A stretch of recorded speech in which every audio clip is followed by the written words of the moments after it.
नमस्कार दोस्तों, बहुत बहुत स्वागत है आपका बैटर गुरुजी यूट्यूब चैनल पर। अभी आप देख सकते हो हमारे साथ में है माइक्रोटेक का new heavy duty 1550 sine wave inverter, जिसे माइक्रोटेक ने हाल ही में अपडेट किया है और अब ये इन्वर्टर लिथियम कंपैटिबल भी हो चुका है। लास्ट वीडियो के अंदर हमने इसको आपको अनबॉक्स करके और इसका रिव्यू दिखाया था, बट आप लोग काफ़ी सारे कॉमेंट्स आए थे कि इसके रियल टेस्टिंग कर दिखाओ, जिसके अंदर हमें ये देखना है कि इसका नो लोड डिस्चार्ज करंट कितना है, कितना ये लोड लिफ्ट कर सकता है, उसके साथ साथ इसकी वेव फॉर्म कैसी है। ऐसे काफ़ी सारे टेस्ट हमें परफॉर्म कर दिखाओ। इसलिए आप लोगों की डिमांड पर आज इस वीडियो के अंदर मैं करूंगा इस इन्वर्टर का असली टेस्ट, जिसके अंदर हम पूरे 7 टेस्ट यहां पर परफॉर्म करने वाले हैं, जिससे कि आपको एक क्लियर रेफरेंस आ पाए कि ये इन्वर्टर कैसा परफॉर्म करता है। हेलो दोस्तों, मेरा नाम है अभिषेक और आप देख रहे हैं बैटर गुरुजी यूट्यूब चैनल। अगर आप लोग चैनल पर पहली बार आए हैं तो जल्दी से सब्सक्राइब कर दीजिए, वीडियो को जरूर लाइक कर दीजिए, क्योंकि यही चीज़ हमें मोटिवेट करती है आप लोगों के साथ ऐसे और कंटेंट शेयर करने के लिए। तो ये माइक्रोटेक का new 1550 heavy duty sine wave inverter है 1550, जो कि 1250 VA का इन्वर्टर है और आप इसके ऊपर 1000 वाट का लोड लिफ्ट कर सकते हैं। जैसा कंपनी बोलती है मैं वो सेम चीज़ आपको बता रहा हूँ। और आप इसके ऊपर 12 वोल्ट की एक बैटरी लगा सकते हो, चाहे SMF, लिथियम, ट्यूबलर या फिर फ्लैट प्लेट, हर टाइप की बैटरी ये सपोर्ट करता है। तो चलिए बिना समय बर्बाद किए स्टार्ट करते हैं अपनी टेस्टिंग। सो फर्स्ट टेस्ट जो हम यहाँ पर परफॉर्म करने वाले इस इन्वर्टर के ऊपर वो है आउटपुट वेवफॉर्म टेस्ट, जिसके अंदर हम ये देखेंगे कि ये बैकअप मोड के ऊपर कैसी वेवफॉर्म देता है। सो हमने ये वाला टेस्ट करने के लिए ऑसिलोस्कोप जो मीटर है उसको यहाँ पर कनेक्ट कर दिया है इन्वर्टर के साथ में और बैटरी के साथ में। और अगर अभी आप चेकआउट करोगे ना तो मीटर के ऊपर बिल्कुल फ्लैट लाइन आपको नज़र आएगी, बिल्कुल कुछ भी आपको जो डिटेलिंग है वो यहाँ पर नज़र नहीं आ रही है। अब मैं यहाँ से इस इन्वर्टर को ऑन करता हूँ और जैसे ही मैं इसको ऑन करता हूँ ना, आप यहाँ पर इसका वेवफॉर्म देख सकते हो, बिल्कुल चेंज हो चुका है और ना अब प्रॉपर आपको जो वेव्स है ना वो नज़र आ रही होगी। मेरे पास ना इस मीटर का ना प्रोब नहीं है, अगर प्रोब होता ना तो मैं आपको और जूम इन करके ना इसके वेवफॉर्म की डिटेल आपको और दिखा सकता था। तो यहाँ पर आप देख सकते हो प्रॉपर जो साइन वेव्स है ना वो आपको एक वेवफॉर्म यहाँ पर नज़र आ रही है। नेक्स्ट टेस्ट है वेट टेस्ट, जिसके अंदर हम ये देखेंगे कि इस इन्वर्टर का कितना वेट है।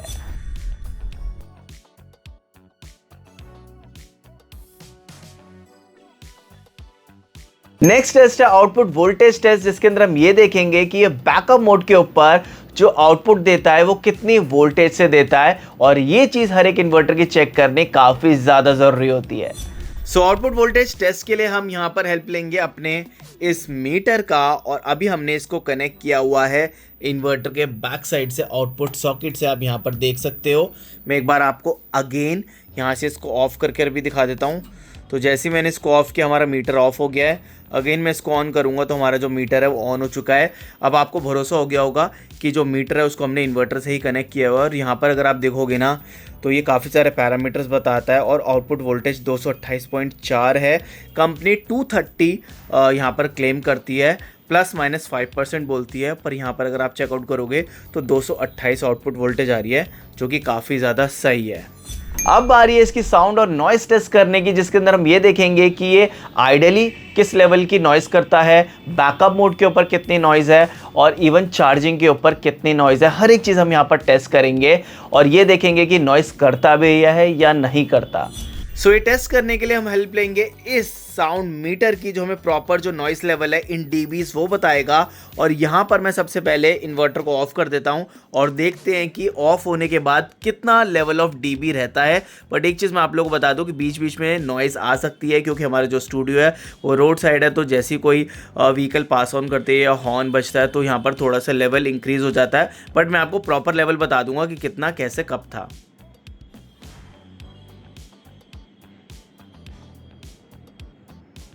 सो जब ये ऑफ है तो 44, 45, 46 के आसपास नंबरिंग है। अब मैं यहाँ से इसको ऑन कर देता हूँ।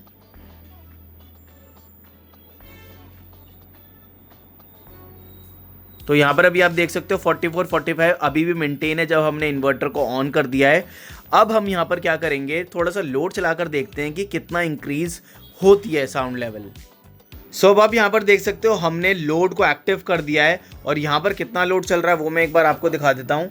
383 वॉट्स का जो लोड है वो यहाँ पर चल रहा है एक्टिव लोड। और यहाँ पर अब कितना इंक्रीमेंट हुआ है, डीबी में, वो भी देख लेते हैं।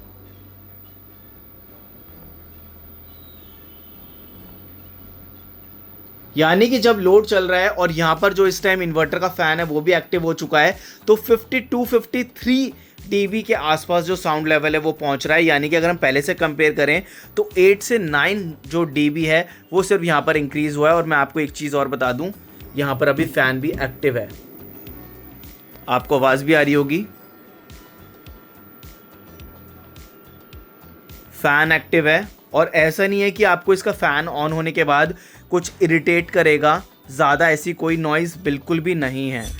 और चार्ज करते हुए कितना लेवल ऑफ साउंड हमें यहाँ पर सुनाई देती है, या नॉइज़ आप कह सकते हो, वो यहाँ पर एक बार चेक कर लेते हैं। इस टाइम पर ये 20 एम्पेयर से चार्ज कर रहा है और 20 एम्पेयर काफ़ी ज़्यादा मैक्सिमम चार्जिंग करंट है। और इस टाइम फ़ैन भी एक्टिव है।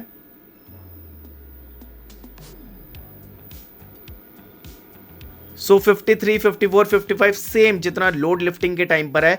यानी कि आपको यहाँ पर नॉइज़ बिल्कुल भी नहीं सुनाई देने वाली है, सिर्फ जो फ़ैन की आवाज़ है वो आपको यहाँ पर सुनाई देगी, और वो भी काफ़ी मिनिमल है। अब बारी है चार्जिंग करंट टेस्ट की, जिसके अंदर हम ये देखेंगे कि ये कितने एम्पेयर से बैटरी को चार्ज करता है।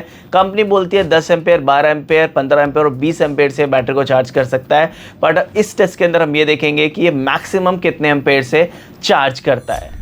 सो ऑलरेडी मैंने आप लोगों को बता दिया था कि ये इन्वर्टर मैक्सिमम 20 एम्पेयर से चार्ज कर सकता है और मिनिमम ये 10 एम्पेयर से। तो यहाँ पर मैंने इसको क्लैम्प मीटर को अटैच किया हुआ है, अभी ये चार्ज हो रहा है। तो यहाँ पर आप देख सकते हो 20.6 एम्पेयर से बैटरी को चार्ज कर रहा है। और इसके पीछे आपको डिप स्विच मिल जाता है, जिसके थ्रू आप 10 एम्पेयर, 12 एम्पेयर, 15 एम्पेयर और 20 एम्पेयर तक बैटरी को चार्ज कर सकते हो। और 20.6 एम्पेयर इसका मैक्सिमम चार्जिंग करंट है। अब बारी है उस टेस्ट की जिसकी आप लोग काफ़ी ज़्यादा डिमांड करते हो, नो लोड डिस्चार्ज करंट, जिसके अंदर हम ये देखेंगे कि जब हम इसको बैकअप मोड के ऊपर ऑन करते हैं और कोई भी लोड नहीं चलाते तो ये इन्वर्टर बैटरी को कितने एम्पेयर से डिस्चार्ज करता है।